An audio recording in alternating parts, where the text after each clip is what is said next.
Bienvenidos, hoy está con nosotros Marcelo Javier de los Reyes, licenciado en Historia y doctor en Relaciones Internacionales. Además es profesor de la Maestría en Inteligencia Estratégica de la Facultad de Ciencias Jurídicas de la Universidad Nacional de La Plata. Gracias por estar con nosotros, Marcelo. La República Argentina, por su extensión, es la octava superficie en el mundo. Tiene una característica, es muy difícil de conquistar y después de administrar, desde el punto de vista militar directo. Necesario es hacernos confundir, dirían los ingleses, ¿no? Algo que está en el himno británico, confunde a nuestros enemigos. Y dentro de ese campo entra todo lo que tiene que ver con las operaciones psicológicas y la guerra cognitiva. ¿Nos podés hablar un poco de a qué nos referimos cuando hablamos de guerra cognitiva? Bien, sí, la guerra cognitiva apunta precisamente al control de la mente humana. Esto parece un poco de películas así de ciencia ficción o estas películas por ahí bélicas pero extrañas. Pero si uno se pone a estudiar lo que han hecho los servicios de la Unión Soviética en su momento, de Estados Unidos, con programas como el MK Ultra y tantos otros, pueden llegar a entender de qué se trata esto, es decir, el control de la mente humana y cómo se hace esto.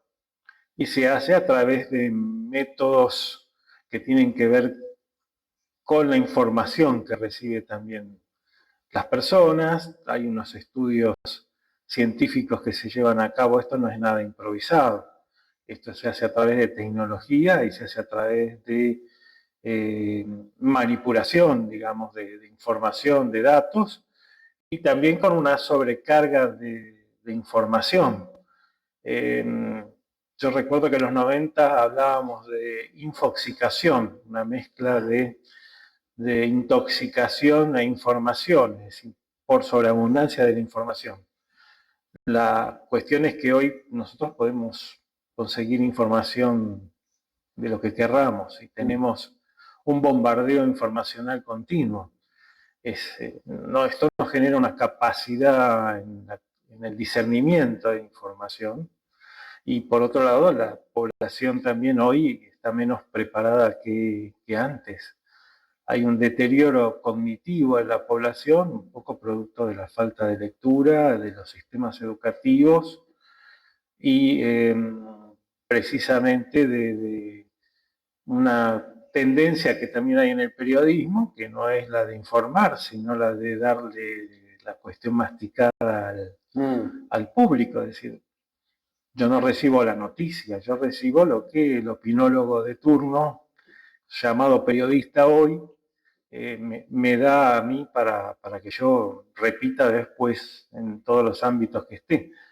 Entonces, se trata de un nuevo dominio de la guerra, es decir, la guerra, como decía Sun Tzu, el arte supremo de la guerra es ganar la guerra sin que se efectúe, sin combatir.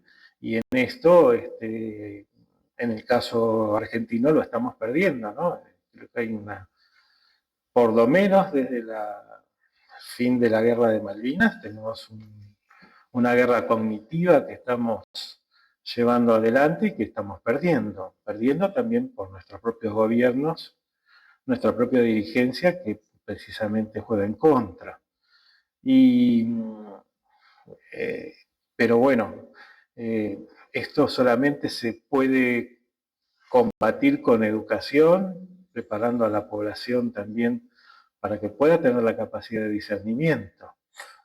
Hoy hablábamos al comienzo de esa frase que aparece en el himno británico, de confunde a nuestros enemigos, y vos citaste al estratega chino Sun Tzu, sí. Y una de las frases de Sun Tzu es precisamente que la guerra es el arte del engaño, ¿no? Por supuesto. Y algo de eso nos está sucediendo a los argentinos en estos momentos.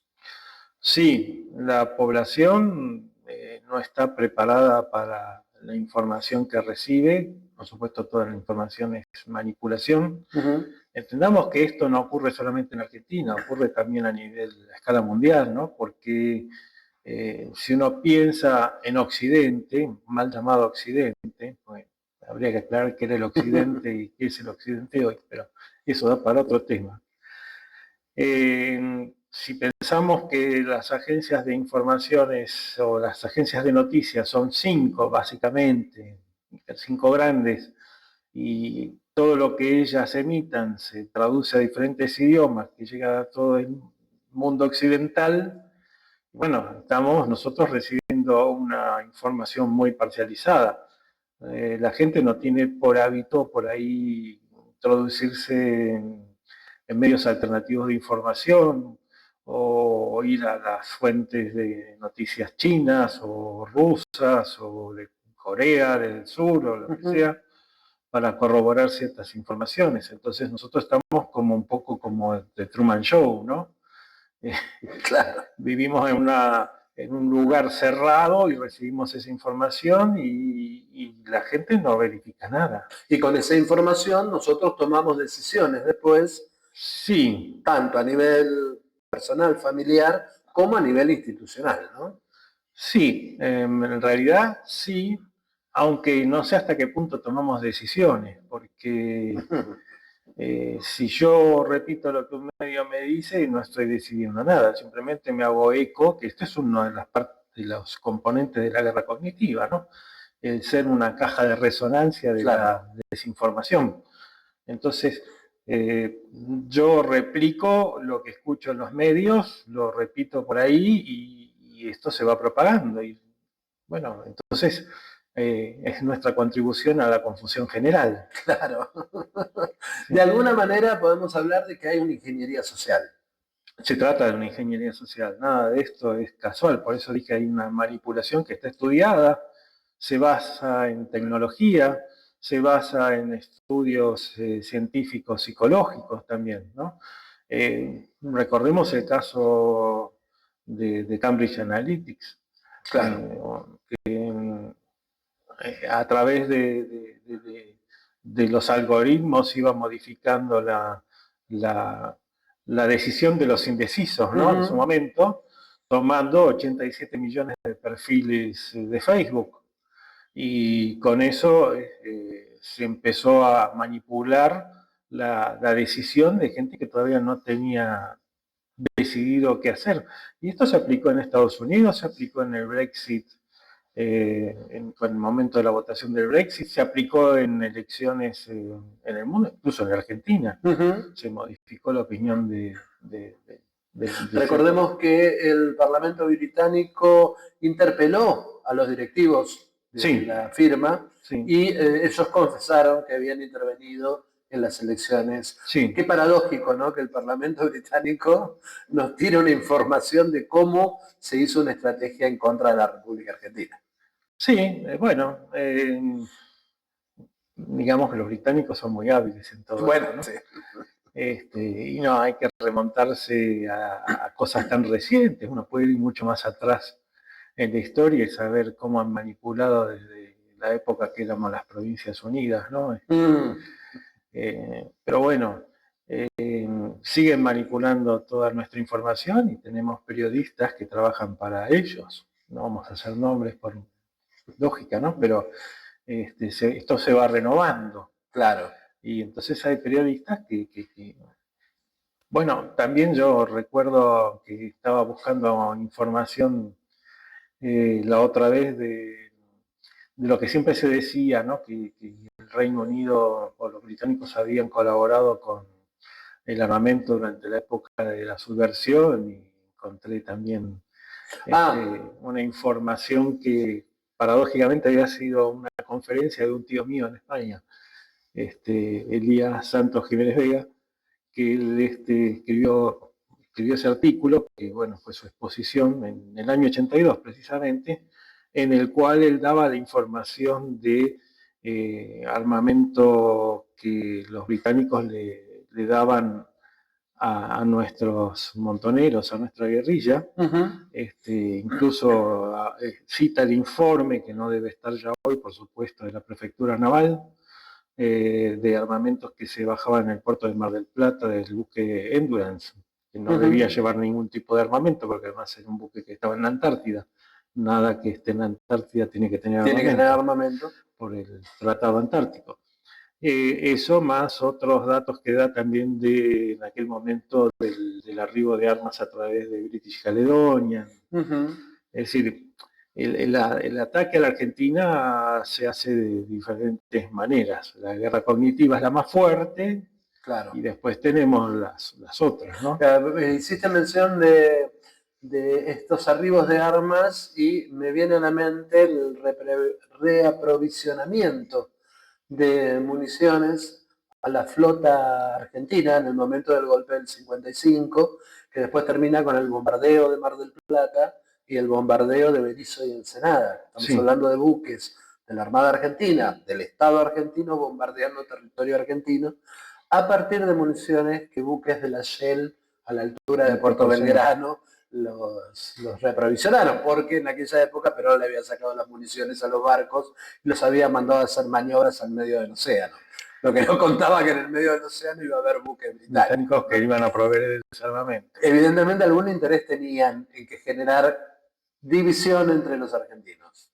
Bueno, ahí vos diste en el tema, ¿no? Lo que se trata es de dividir a la sociedad. Y si uno va viendo la historia de la Argentina, plagada de divisiones, ¿no? Vayamos a la época de ya la Revolución de Mayo, entre morenistas y saderistas, después vienen unitarios federales, conservadores radicales, peronistas, antiperonistas. Hoy, bueno, tenemos muchas más divisiones. Constantemente tenemos una nueva división. Y esto, lamentablemente, parte desde el propio poder. Porque es el propio poder, los propios dirigentes son los que introducen cada vez más divisiones en la sociedad. Entonces hace que nosotros no podamos tener un consenso para construir el país, reconstruir el país, porque en realidad hay que reconstruir este país. Nuestro país está totalmente dividido y la población colabora mucho en esto.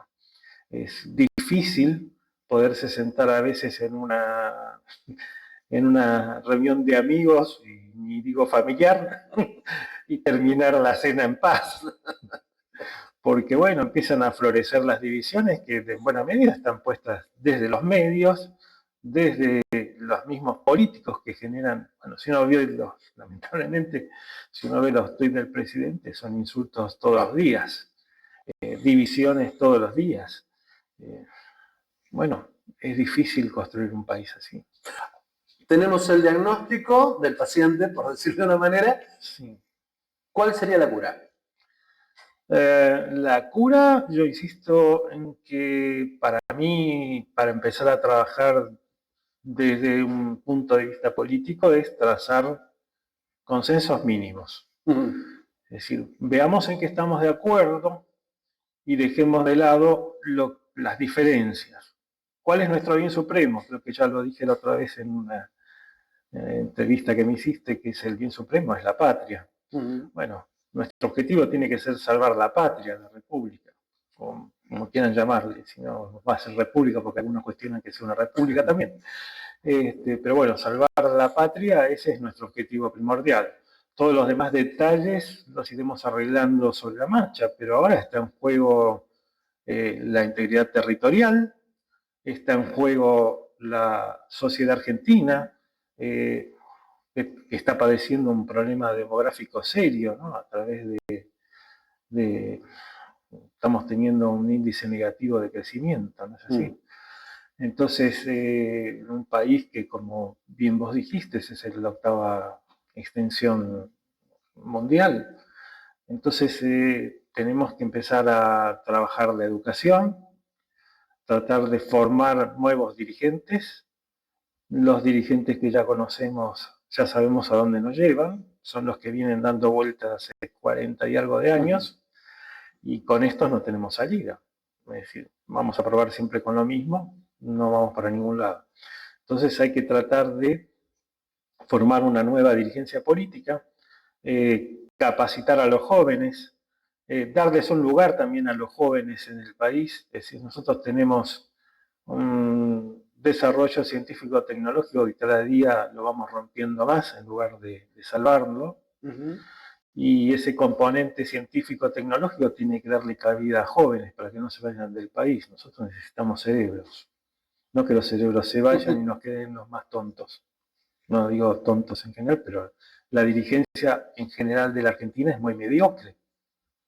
La educación como primera línea de defensa nacional. Es la primera línea de defensa nacional, es la educación, sí. Sí, yo creo que sí. Y enseñarle a discernir.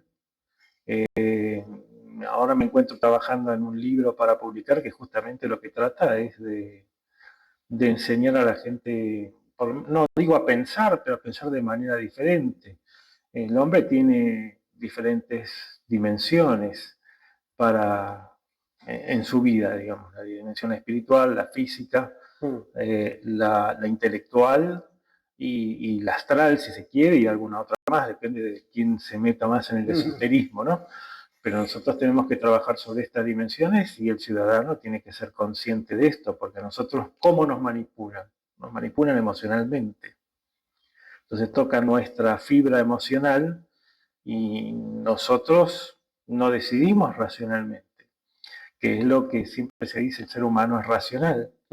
Y las neurociencias últimamente nos dicen que el ser humano es un ser emocional que razona. Claro. Entonces ahí nos cambia la cuestión, ¿no? Entonces se apela a las emociones y la gente toma decisión a partir de las emociones. Muchas veces nosotros tenemos razonados, como en las cosas nuestras personales, ¿no? Razonamos tomar determinada decisión, pero cuando llega el momento de llevar a cabo la decisión, actuamos por lo emocional, no por lo intelectual. Sí. Este sería tu segundo libro. Este sería mi segundo libro, sí. Bien, el primero, Inteligencia y Relaciones Internacionales. El primero fue Inteligencia y Relaciones Internacionales y este se llama El Arte de Pensar. Bien, apúrese, necesitamos leerlo. Sí. Marcelo Javier de los Reyes, muchas gracias por estar con nosotros. Gracias a vos, mi amor.